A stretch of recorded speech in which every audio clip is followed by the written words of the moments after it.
Allez, salut dans l'ensemble, on se retrouve aujourd'hui pour le tuto 33 intitulé Effectuer des opérations sur des facteurs. Avant de suivre le tuto du jour, rassurez-vous vraiment d'avoir parcouru la playlist de cette formation, c'est-à-dire du tuto 1 au tuto 32, tuto 1 intitulé Télécharger et installer le logiciel RStudio jusqu'au tuto 32, maîtriser vos facteurs dans le logiciel RStudio. Vouloir briser ces étapes-là, dire directement de suivre le tuto 33, ça ne serait pas du tout évident. Si vous êtes nouveau sur ma chaîne YouTube, n'hésitez pas à vous abonner, voire activer la cloche de notification et pourquoi pas partager le lien avec des personnes qui veulent vraiment développer leur potentiel en statistique et plus particulièrement avec le logiciel RStudio. Allez, attaquons le tuto du jour, effectuer des opérations sur des facteurs. Les facteurs sont complètement différents des vecteurs autant pour moi. Nous avons l'habitude de faire des opérations de type arithmétique, des opérations mathématiques sur des vecteurs. Mais cette fois-ci, toute opération, que ce soit de type arithmétique ou mathématique, l'on ne peut pas effectuer sur les facteurs, pas du tout. Je vous explique cela. Les facteurs sont généralement utilisés pour stocker des variables de type qualitatif. On verra ça devant, je vous expliquerai. J'ai juste fait une entorse ici en introduisant la notion de variable. Mais les variables qualitatives, on ne peut pas faire une somme de cela, on ne peut pas faire la moyenne, ainsi de suite. Je vous montre l'aperçu de cela. Regardez ici, soit une variable ici de statut matrimonial, répartie ici selon l'échelle des Likert. Vous avez ceux qui sont mariés, veuves, divorcés, célibataires et autres. Précisé ici. Faire la moyenne de cela, c'est insensé, pas du tout. Donc, les opérations arithmétiques, on ne pourra pas faire sur ce type de variable. Je vous montre ici, regardez. Cette fois-ci, j'ai déclaré ici un facteur ici, en spécifiant, en faisant appel à la fonction factor. J'ai fait une répétition ici de 4 combien de fois? 10 fois. Une série aussi de 1 à 4, une série de 4 à 1, tout en précisant le niveau de 1 à 5. J'ai lu le contenu ici de mon facteur. Voici le contenu du facteur et les niveaux qui sont spécifiés ici. Tout en faisant appel ici à la fonction level, je lis ici le contenu de mon facteur.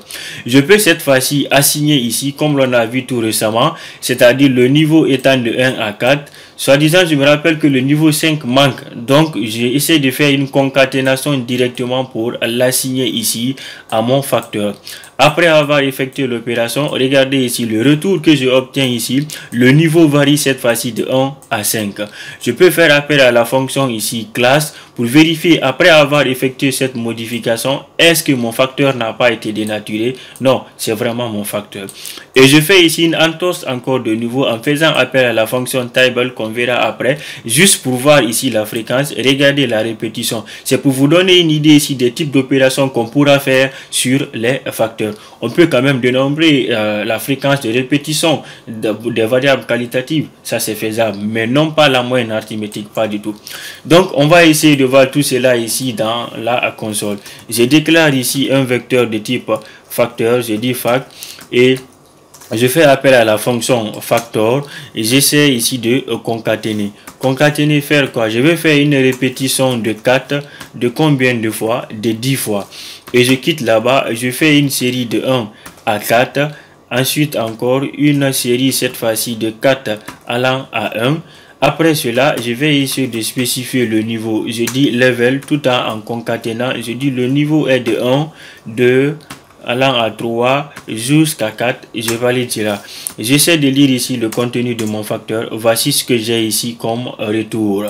Maintenant, le niveau est précisé ici, c'est de 1 à 4. Tout comme cette fois-ci maintenant, je veux faire quoi? Je me rappelle que le niveau ici de mon facteur, ça dépasse les 4. Donc, j'essaie ici de faire appel à la fonction level. Je spécifie ici comme argument mon facteur. J'essaie de l'assigner cette fois-ci. Je dis que je veux concaténer. Je fais appel à la fonction level. Je spécifie dedans mon facteur. À partir de là, j'essaie de faire la concaténation en disant que je vais ajouter le niveau 5 et je valide cela. Et dès que je lis le contenu ici de mon facteur, vous allez voir directement Comme retour, j'ai ici le niveau de 1 à 5. Nous pouvons faire autre type d'opération aussi. Par exemple, les fonctions d'abord. Je fais appel ici à la fonction head pour avoir les 6 premiers éléments ici de mon facteur. Dès que je valide cela, vous allez voir ici comme retour, j'ai les 6 premiers éléments ici. Regardez, ça c'est les 6 premiers éléments ici de mon facteur. Tout comme je peux aussi faire appel à la fonction tile pour voir ici les 6 derniers éléments ici de mon facteur. Dès que je valide cela, j'ai les 6 derniers éléments de mon facteur, c'est-à-dire les 6 derniers éléments de mon facteur qui est là devant moi. Je fais une entorse encore de nouveau en faisant appel à la fonction table. Oh, j'ai tapé sans spécifier. Je fais appel à la fonction table. Je spécifie ici comme argument quoi? Mon facteur. Dès que je valide, regardez ici. Il y a une répétition ici de 1 combien de fois? 2 fois. Une répétition de 2 ici 2 fois. Une répétition de 3 fois. Une répétition de 4 12 fois. Une répétition de 5 0 fois. Donc j'ai effectué la fréquence ici de ma variable qualitative qui est un facteur ici pour moi. Donc mémorisez cela. Il n'est pas dit qu'on n'utilisera pas des facteurs pour des variables quantitatives, mais très peu probablement vous allez rencontrer les cas. Très souvent ou fréquemment, ça va être les variables qualitatives. Donc, voici ce que j'avais à vous présenter ce soir. Si le tutoriel vous a apporté des informations très utiles ou intéressantes, n'hésitez pas à vous abonner sur ma chaîne YouTube, voire activer la cloche de notification et pourquoi pas partager le lien avec des personnes qui veulent vraiment développer leur potentiel en statistique et plus particulièrement par le biais du logiciel RStudio. Donc, sur ce, je vous quitte. On se retrouve pour la prochaine. Allez, ciao. Merci infiniment.